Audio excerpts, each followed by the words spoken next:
Patricia Sue. She brought me as a guest, and that was the very beginning of my journey into the politics and that world. And here I am today speaking to you. So this really shows me the distance that I've gone. And this is all of us mama bears right now that got engaged, unbeknownst to us, in this fight. We didn't mean to. We didn't want to get activated, but they activated us. And there's no taking this back. We are going to take back education for our kids. You know, you have 10 different people who are running for office, and each and every one of them, for the minute that they had, spoke about education, spoke about children. Because that's the most important thing. What future do we have if not the future of our children? And everybody, it doesn't matter if you have children in the schools, it doesn't matter if you have children or grandchildren in the schools. This is the society that we live in. These people are going to be our representative and have been. Representatives, judges, employees, employers. My sons, God forbid, may fall in love with some of these indoctrinators. As a Jewish mom, I can tell you that's a new problem. So we need to be sure that, again, we're not trying to force our Republican opinions on anyone. But we do want to have common sense. We do want to have love of country. It should not be a sensational concept that people in America should not burn the flag or should be standing for the anthem. And I came here from Israel. I came here from Israel 23 years ago. I served in the Israeli military, working with bereaved families. My job was to help them with emotional, logistical, and financial needs. My unit was also negotiating bringing back the remains of missing soldiers. So my job was to work with the families. That's what I did. A couple years ago, when everything happened with COVID, I have 3 young children, 9, 7, and 3. And the outcry was so loud around me, and my family included, that I felt we need to have people in office, in every office, that care about families, that cater to the families, because we are the customers. First of all, we are the paying customers, whether they like it or not. They think it's their money. No, it's ours. But we are the ones who need to make sure. Thank you. We are the ones. I'm not very good at posing to give you the clap. I just feel, just whenever you're ready to sit down. I don't do that. I'm not here for the clap. I'm here for your vote. But we're the ones who really need to make sure that we are bringing in some seriousness and good policy so our children grow to be productive members of society. When I came here to Israel, I tell people, I love this country. There's no better place in the world, too. There's nowhere else to go. I don't want to go anywhere. I want to make sure that our children understand that. And it starts with education, because when you see people burning down the streets of America, taking down statues, how does this all happen? It all happens and fostered within the brick and mortar buildings that we pay for. Now, the fact that our children are illiterate, that's a whole different issue. 60% of the children in Arizona cannot even read a grade level in 3rd grade. 60%. They have them for kindergarten, 1st grade, 2nd grade, 3rd grade, 4 years. Why is that? Because they need more money? No. And we know it. So school choice is going to be the #1 issue of the day. I'm really hopeful that we're going to get the House, we're going to get the Senate in a good margin next year, and we're going to get this thing finalized once and for all. Every dollar should follow every child in Arizona. It's long overdue. And this conversation, the 1980s laws of the funding and the funding formulas that we have in education are just outdated. They make no sense in the world that we live in right now, because now we have open enrollment. You can go to a different district. You can have charter schools, which don't get the property tax money. Some of them don't get the federal money. You have private schools, which don't get any, and you have to scramble. As a parent, I pulled my kids and put them in a private school when I fought with the district. Why do I need to pay out of pocket for my children's education? I pay into the pool of taxes pretty well, but I don't get to enjoy it. So school choice is going to be #1, and we have to have a superintendent that understands that, and we're going to lobby to the legislator, whoever is going to end up there, and fight to make sure that that happens. Because if you don't like critical race theory, if you don't like the sexualization and bullying of your children, if you don't like the fact that they just fail in every test and on every level, then you should be able to take your child somewhere else. And also bring God back into schools. God is banned in our schools. The Supreme Court, and it's, they made some silly decisions. 1962, 1963, they banned God, they banned the prayer in our classrooms. And since then, the secular modernism, humanism, atheism that is taken over as a new religion in our schools is what our children are exposed to. You stand no chance if you take your child for a couple of hours to church on a Sunday, every other Sunday, to the 6 or 7 or 8 hours a day that they get in schools. You stand no chance. You cannot win that fight, and I can tell you because I've been running all over the state. This is a statewide office. I speak with people and they tell me, Shiry, we send our kids to colleges, we send them to universities, they don't want to speak with us anymore. They want to play ball. I don't want that to happen to my children. It's too much of an investment that I'm putting into them for this to just happen under my watch. So if we don't stop the madness right now, and it's so much worse than all the things you hear, and I'm sure you do because it's all over the nation with different news and different school board meetings that go bad. As bad as you think it is, it's 100 times worse. I get text messages every day, as even the superintendent. Part of me is like, if you told me to go into the office today, I'll start the job. I feel ready. I get all the problems. I get text messages, emails from parents from all over the states. The data mining, the surveys, the assignments. I have some books outside of my table for you to see the pornography that's coming in front of our kids. As if it's nothing. It's so casual to them right now to bring bestiality, masturbation, intercourse.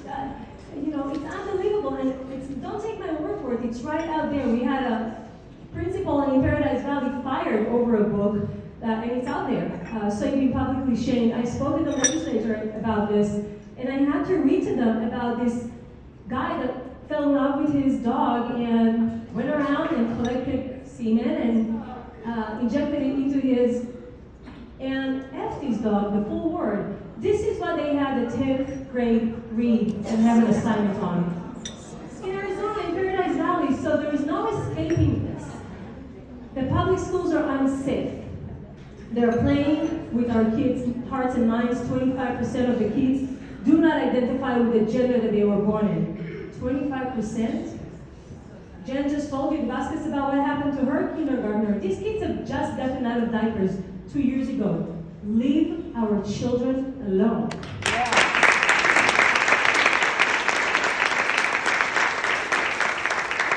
And since a lot of you don't know what the superintendent can do, I can tell you I'm very motivated. At the beginning when I started this a year ago, it was, Kathy Hoffman, you're pissing me off, I'm going to take your job.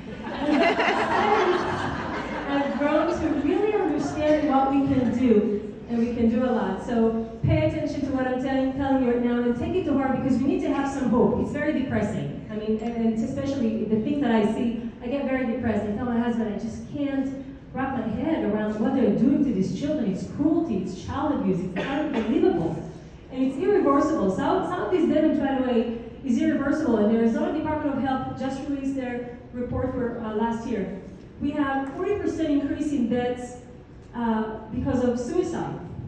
42.3% increase in deaths because of accidental poisoning, which is drug overdose. What are we doing to our children? How can we let this happen? And they don't even talk about it anymore, even though the 60 Minutes just had a good episode about this, and the New York Times actually just published something this week. Finally, they're talking about the suicide that's going rampant among our youth. These kids are depressed.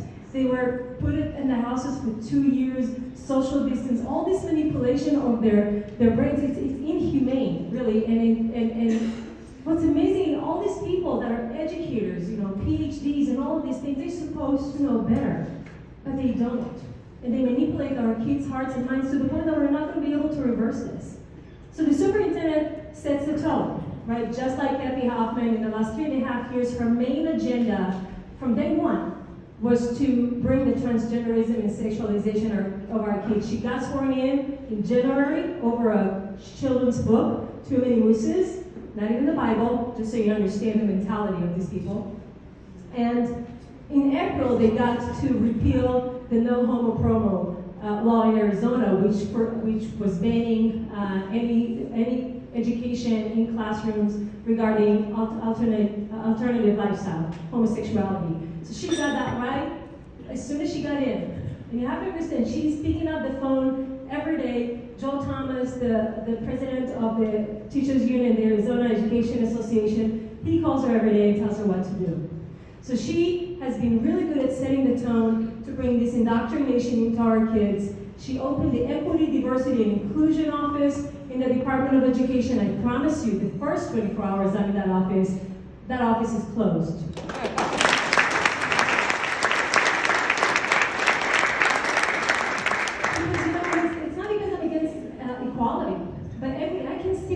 Every time I look at their website, I can't wait to change the website for the Department of Education. Just remove everything out of there, because everything you see is equity, diversity. It's, what are you talking about? I may be, and I will be, your next superintendent of public instruction in Arizona. I'm a girl from Israel. I'm an immigrant. I'm a woman. I don't even know if I'm white. Whatever the hell I am.